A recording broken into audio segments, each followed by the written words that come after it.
Fala aí pessoal, beleza? Estamos aí para mais um vídeo. Bom, fiquei um pouco ausente aí nesses dias, foi mais ou menos um mês aí ausente. Eu estava em uma viagem, tive a oportunidade de andar aí 1,3 mil, né, quilômetros, né, foram 1.300 quilômetros de estrada lá na Europa, então tive algumas experiências relacionadas a esse mundo aí, o nosso mundo de carros, tá? E aí, bom, eu vou trazendo as experiências aqui no decorrer das notícias, né, que a gente for vendo. Eu vou trazendo um pouquinho para não ficar algo muito maçante, mas também estou pensando em fazer um vídeo só para explicar algumas coisas, né? Estou separando, foram muitas fotos, muita gravação e tal, para mostrar para vocês. Mas, bom, eu vou estar passando aqui hoje uma notícia do Pulse, do Fiat Pulse, sobre a eletrificação dele, né? Hoje ele é híbrido em uma versão, né? E aí teve essa notícia aqui, então bora pro vídeo que eu vou explicar um pouco da notícia, da minha opinião, e aí mostrar para vocês também um pouco do que qual é a diferença daqui e lá para fora, tá? De um simples carro, de um carro de entrada e um intermediário, e o funcionamento, eu consegui pegar um carro lá, um carro híbrido, então deu para ter uma noção muito boa, é um carro popular de lá híbrido, beleza? Que é o Panda aí que vocês viram na thumbnail, beleza? Então vamos para a notícia aqui. A notícia é longa duração, né? O teste da 4 rodas. Aí diz que o segredo do nosso Fit, Pulse híbrido, para funcionar como híbrido. E aí já é algo bem interessante, porque existe um segredo para o carro funcionar de forma híbrida. É um pouco estranho, né? Mas aí eles dizem aqui, né? A Fiat diz que o funcionamento irregular do sistema híbrido é próprio do projeto. Então, como assim? Existe um problema que é normal do projeto híbrido entrar ou não em funcionamento, né? É algo estranho se pensar e não o normal, né? Não é o normal. Aí diz que está observando como os motoristas usam o carro. Então existe, né, um sistema software como nos celulares, por exemplo, que existem atualizações, então eles vão atualizando com o tempo, tá? E aí no YouTube, em alguns canais ali, né, que eles têm de comunicação com o pessoal, fala aqui, ó, que o usuário da arroba, né, o nome dele, relatou que o sistema híbrido do seu Fastback deixou de funcionar após ficar parado 2 dias, um dia e meio, né, 2 dias. Em um mês, o sistema parou, o sistema funcionou por no máximo 10 dias. Então, o que acontece? O sistema do Fastback, ele é igual ao sistema do Pulse híbrido, tá? É um sistema híbrido de 12 volts, e aí vai estar falando aqui, e que quando a bateria de chumbo ela descarrega, você tem ele afeta o funcionamento do híbrido também. Então, a maioria dos relatos tem uma situação que é comum. A assistência elétrica deixa de atuar se o carro ficar mais dias parados, né? Um ou mais dias. Além disso, pode demorar dias para que o sistema volte a trabalhar plenamente, a depender do uso, como aprenderíamos ao longo da apuração. Então, eles aprenderam durante o tempo ali a usar e entender como é que o carro funcionava. Mas assim, se você precisa comprar um carro, se adaptar a ele, entender como é que funciona, ver que você não vai ter toda a tecnologia que você esperava no seu carro e ninguém te falou isso, é muito estranho e inacreditável, né, que isso possa acontecer. Mas, e aí continua. O que não está explícito nem no manual do carro é que o funcionamento do sistema híbrido de 12 volts, né, um híbrido leve, não depende apenas da bateria de lítio. Também depende da de chumbo, que é de 68 amperes. Tá? Que está localizada ao lado do motor, também precisa ter plena carga. Então aqui, né, essa reportagem, não sei se eu citei aí, é uma reportagem das 4 rodas, e aí a gente tem esse teste de duração, né? Então, aí o diretor da Stellantis, né, respondeu, que ele fala assim: isso atende a grande maioria dos consumidores, considerando a quilometragem média e o uso urbano, principalmente trazendo reduções no consumo e emissões. Tá, beleza, aí você pensa, porra, então eu dependo da minha bateria de chumbo para poder usar o meu híbrido e ter o pleno funcionamento do sistema, que é a tecnologia que eu paguei, só que eu ando só na cidade, no trânsito. No trânsito, como que meu carro ele carrega a bateria, se o meu alternador ele depende da velocidade do meu sistema ali, né? E aí isso, claro que em longas durações, onde eu pego estrada, autoestrada, por exemplo, em velocidades altas, facilita que minha bateria carregue, porque vai ter mais continuidade de rotação e o meu gerador, alternador, ele consegue alimentar minha bateria, né?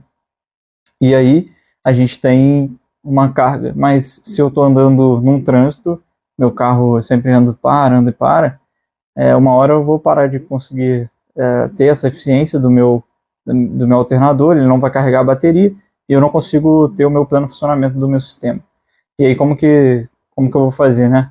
E sendo que o sistema híbrido, geralmente, ele vai te dar mais autonomia na estrada, na cidade e não na estrada. Né? Você vê muito a inversão do consumo. Né? Então, aí nós temos o seguinte, né? A fábrica, ela faz um carro que não vai atender todo mundo, mas atende a maioria. E aí isso daí nunca é divulgado e você não sabe. Você tem que esperar as pessoas fazerem os testes, serem cobaias, e aí você começa a entender que aquele carro não é para você. É muito, muito complicado, né? A vida do brasileiro não é fácil, não. Então vamos lá. A grande maioria não é todo mundo, porém, nós estamos percebendo que o sistema atua melhor em condições de trânsito livre ou um pouco mais pesado, mas não tem muitas chances de recarregar a energia no anda e para de um congestionamento, como eu falei, né? Por exemplo, pois a regeneração da energia só funciona em reduções ou frenagens acima de 22 km por hora. Então você consegue recarregar sua bateria com um sistema de frenagem, né, desacelerando acima de 22 km por hora. Beleza. E aí você tem a sua recarga.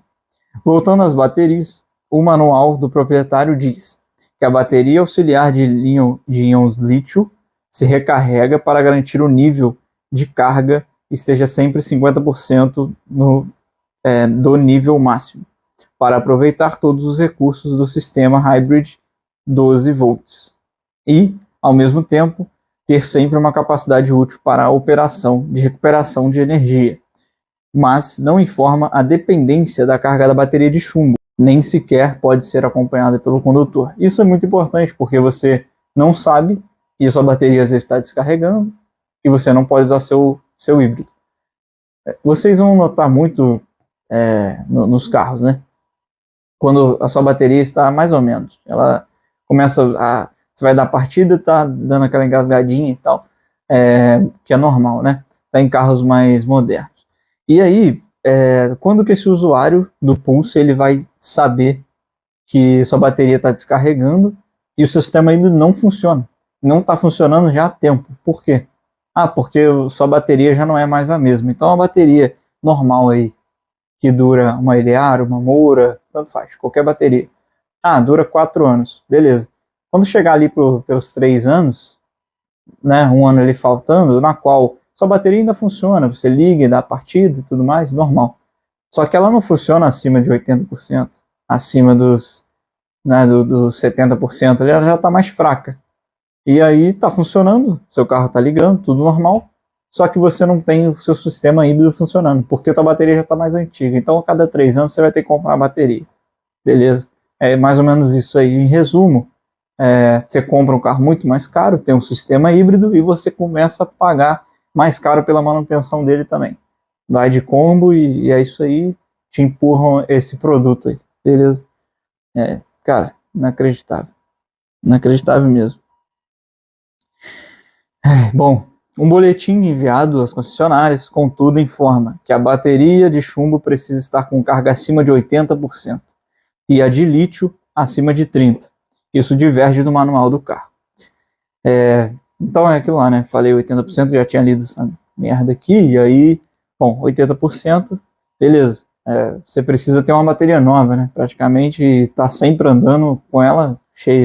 Essa atualização prometida pela Fiat estaria, portanto, vinculada a uma forma de passar para o motorista a condição de funcionamento de uma forma mais objetiva e clara. Aí volta aquele ponto que eu falei, né? Que você nem tem como saber se sua bateria está um pouco ruim ou não, a bateria de chumbo, né? E aí, nos 3 anos, ela já vai estar um pouco ruim, não vai chegar a 80%, não vai funcionar, ou então vai acabar sendo menos eficiente ainda do que era desde quando você comprou o carro. E aí a Fiat fala que vai fazer uma atualização no painel para que o condutor ele consiga ver se está ou não boa, né, a bateria de chumbo, para você saber se você vai ter que comprar já uma bateria em menos de 3 anos, se provavelmente vai ser isso. Bom, e aqui eu coloco para vocês uma informação muito relevante, porque isso daí para mim é o ponto pior de todos. A versão do carro, né, é o T200 Hybrid, beleza. Se eu não me engano, esse T200 é os 20 kg de torque, né, muito provavelmente. 3 cilindros, tá? CVT, o câmbio, seguro de mais ou menos R$ 1.400, um seguro ok, né, um seguro na média. As revisões aí até 100 mil, 8 mil reais e 500, que vai sair muito mais. Pode botar bateria, pode botar um monte de coisa a mais. Gasto por mês com combustível, R$ 1.300. Isso daí foi por conta do teste de duração, né? Eles colocaram aqui, mas não é muito relevante para nós. Isso aqui é relevante, consumo, tá? Consumo de, no máximo ali, 14 km por litro, você tirando o pé, fazendo aquela corrida de consumo, né? Tentando tirar o máximo de consumo do carro, você vai conseguir chegar a 14, ele no máximo 15, vamos colocar assim, tá? E aí o carro é flex, beleza, 130 cavalos, 145 mil reais, basicamente, esse carro aí. E aí, cara, isso que me deixa mais chateado, sabe? Porque hoje você tem um carro de 150 mil aí, arredondando, tá? Se você não consegue comprar à vista, né? Talvez vai ter um empréstimo do banco, e aí você vai pagar 170, 180 mil nesse carro. É um carro que te promete ser híbrido, não é híbrido. É um carro que, ali, ó, a gente tem... Ele é 1.000, né? 1.000 cilindradas, aspirado, tem 130 cavalos, nada demais, né? E ele vai te entregar um consumo de 14 km por litro. Como que isso é possível? Um carro de 2017 aí, que eu tive aqui, um Fiesta, 2017. Cara, ele fazia comigo 16 na estrada. O carro da minha avó é um Honda Fit 2005, carro. A gente pegou uma estrada com ele esses dias, foi para uma serrinha, inclusive, bastante curva e tal. Uma média ali de 60 a 80 km por hora. A gente fez 16,5. Então, assim, eu não sei se esses dados, eu confio muito nas 4 rodas. Como é que o carro consegue fazer só 14, sendo que ele existe um sistema híbrido ali para ajudar ele? Então, assim, muito estranho isso, eu achei absurdo, tá? Você comprar um carro de 150 mil, um carro comum, tá? Lembrando que é um carro no máximo intermediário, tá? Popular para intermediário. Quando você coloca um sistema híbrido, parece que aqui no Brasil tudo aumenta mais 50 mil reais, tá? E aí, bom, já vou para a minha experiência que eu tive, um pouco da minha experiência para não esticar demais o vídeo. É o seguinte, tive uma experiência com o Panda, né, o Fiat Panda, lá da Europa, especificamente na Itália. Tá, aluguei o carro lá, fiquei por 4 dias com o carro, andei 1.300 e poucos quilômetros, e ele é um semelhante ao Uno daqui, tá, do Brasil, o carro mais de entrada que você possa pegar de 5 lugares, tá? É o carro mais barato que existe lá. Ele é híbrido, é um sistema híbrido. Ele fez comigo nesses 1.300 e poucos quilômetros, 23 km por litro cravado, 23,0, tá? Quando eu entreguei lá na locadora. O sistema funcionava perfeitamente, a bateria não tive nenhum problema, o sistema funcionava 100%, todas as vezes. Dependendo do pedal que eu dava, encostava nele de leve, você já sentia que o híbrido estava em funcionamento, inclusive nem parecia que o motor estava ligado, tá? Ele estava super silencioso e ele andava com um pouco pé que eu dava, ele já estava andando, principalmente dentro da cidade, ali dentro dos bairros mais menores e tal, né? Então, assim, é um carro de entrada e ele custa 16 mil euros, tá? Eu acho que eu coloquei aí na thumbnail, vou colocar para vocês verem, mas, bom, 16 mil euros, pessoal, se a gente converter vai dar quase 100 mil reais, né?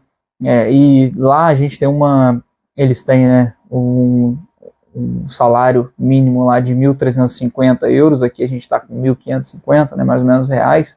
Se você converter mais ou menos vai dar por aí mesmo.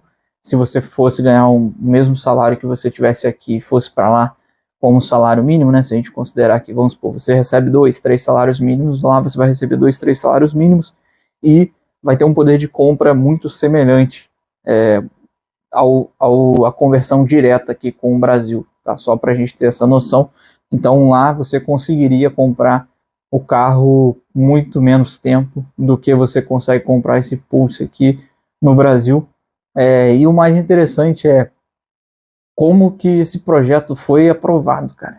Eu não sei se isso passa pela central da Fiat, acredito eu que sim. Eu não tenho essa experiência assim dentro desse setor para poder dizer, cravar isso, mas é inacreditável como que você tem um sistema que ele às vezes funciona, às vezes não, num carro intermediário, acima do carro popular deles hoje, né, da Fiat, que é o Argo mais simples. Então você tem o Argo, tem o Pulse, que é um acima, e você não consegue fazer com que um sistema simples híbrido, é um sistema simples, ele carrega super rápido.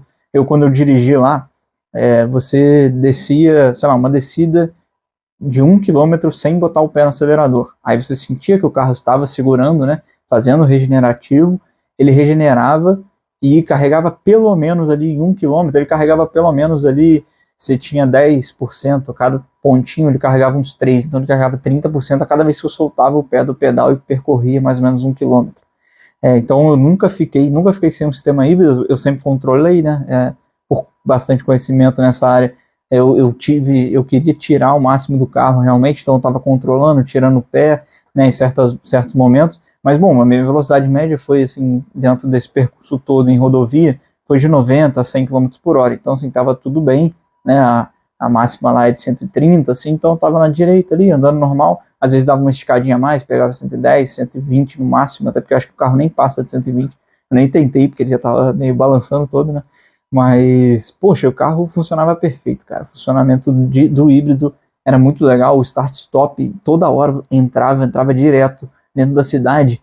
Eu sabia que tinha um trânsito um pouquinho, né, na frente, eu jogava no neutro, dava uma pisada, tirava o pé do acelerador, ele já desligava. Aí eu vinha com ele, chegava no sinal desligado, tranquilo, pisava na embreagem, ele já ligava, já saía direto usando a bateria de chumbo, direto, 100%. Tenho certeza que ela ficou abaixo de 80% de carga, tenho certeza. E como que o sistema híbrido ia parar de funcionar? Ele não parava, porque eu estava usando eu estava vendo sempre o consumo instantâneo, sempre vendo o consumo instantâneo.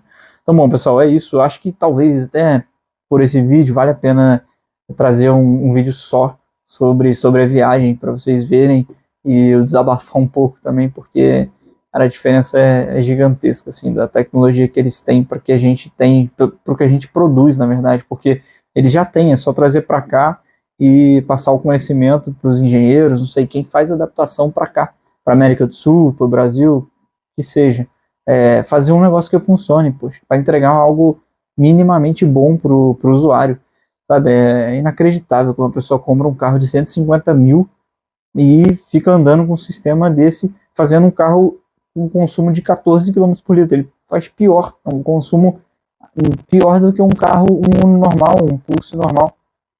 Inacreditável, inacreditável. Como que, porra, não pode, cara, não pode. Tá bom, pessoal, beleza, é isso. Então, respirar um pouco, porque o Brasil sofre, gente. Sofre muito, cara, é muito diferente e pra gente que ama carro é muito complicado. Viver aqui, espero que melhore, a gente tem que ter esperança, beleza? Valeu, vamos seguir aí com ciência e engenharia.